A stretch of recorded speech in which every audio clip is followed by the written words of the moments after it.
না কৃষ্ণ সম্পর্কে নারী পুরুষের কথা তোলে। এই কৃষ্ণের পরিচয় কি ভাগবতে দেওয়া নাই? ভাগবতেই তো বস্ত্রহরণের কথা আছে, রাসলীলার কথা আছে, হ্যাঁ, ব্রজবধূ বিহারের কথা আছে। একজন পুরুষ, অসংখ্য নারী, 16,108 জন, একজন শ্রীকৃষ্ণ মাত্র পুরুষ। আমরা যদি বিচার করি যে জাগতিক কোন পুরুষ 16,108 জন নারীর মনস্তুষ্টি করতে পারবে? কখনো পারবে না। তাহলে জাগতিক বিচারেও তো কৃষ্ণ সর্বশ্রেষ্ঠ। হ্যাঁ, আর উনি মদন মোহন মদন্ত রাসলীলা ক্ষেত্রে গিয়েছিল, তার সমস্ত স্বর মেরে মেরে, কামদেবের স্বর তুনটা হইল অক্ষয় তুন, যে তুন কোন সময় শেষ হয় না। কিন্তু রাসলীলায় কামদেবের তুন শেষ হয়ে গিয়েছিল, স্বর শেষ হয়ে গিয়েছিল, অক্ষয় তুন আর অক্ষয় থাকে নাই। কারণ কি? যেটা স্বর মেরেছে তার 5 প্রকারের স্বর, যেটা মেরেছে সেটা পুষ্প হয়ে গিয়ে রাধা গোবিন্দের চরণে গিয়ে পড়ছে, আর ফিরে আসে নাই। সুতরাং যেটা গেছে এটা আর আসে নাই। একে একে সবাই যখন চলে গেছে ওই তুন শূন্য হয়ে গেছে। কামদেব ওখানে নাকে খত দিয়ে রাসলীলাস্থলী থেকে ভগবানের কাছে পরাজয় স্বীকার করে, গোপীদের কাছে নাকে খত দিয়ে বলে, আমি কৃষ্ণ ভক্তের কাছে কখনো আসবো না, আমি যাচ্ছি। এই প্রতিজ্ঞা করে কামদেব আসছে। সুতরাং এটা কাম নয়, কামের মতো মনে হয়। আমার গুরুদেব সুন্দর বলছেন, যেমন ফাঁকা যখন একবারে বেশি ঘুরে, একেবারে 1 নম্বরে, তখন মনে হয় যেন স্থির, ফিরে ফাঁকাগুলো দেখাই যাচ্ছে না, এরকম না? জায়গা ওই সাপ দেখা যাচ্ছে না, সাপটা কিভাবে দেখা যাচ্ছে?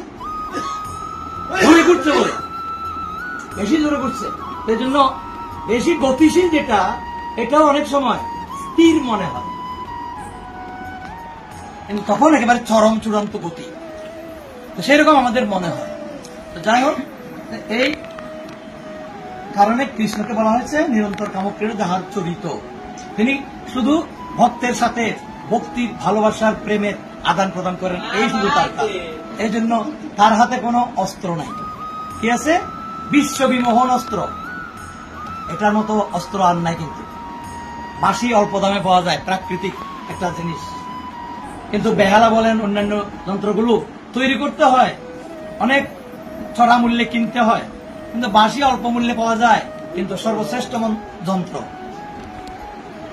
হ্যাঁ, তো যা হোক, বাঁশির অনেক বর্ণনা আছে, সেদিকে যাব না। এইভাবে আমাদের তিনটে বিগ্রহ আমরা ব্রজলীলা থেকে শুরু। কারণ হ্যাঁ হ্যাঁ আমরা ব্রজলীলা, যেহেতু আমরা রাধা গোবিন্দের এই উপাসনা, এই জন্য এই ব্রজলীলা, আবার তিনি আবার রাধা কৃষ্ণ নিতাই গৌর হয়েছেন, সেই নিতাই গৌরী আবার জগৎ সুন্দর হয়েছেন।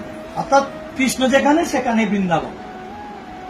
এই জন্য আমাদের ভজন শুধু ব্রজের ভজন, ব্রজের বাইরের অন্য ভগবানকে আমরা ভজন করি না।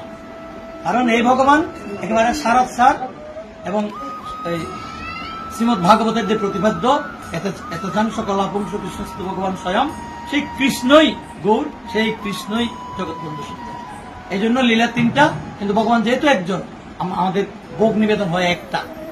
হ্যাঁ, এবং সেই ভোগ কৃষ্ণকে দিয়ে, ভগবানকে দিয়ে, প্রভুকে দিয়া পরে আবার গুরুদেবকে নিবেদন করা হয়। গুরুদেবের আলাদা ভোগ হয় না। গুরুদেব কৃষ্ণ প্রসাদ বুঝি, বন্ধু প্রসাদ বুঝি। হ্যাঁ, এই যে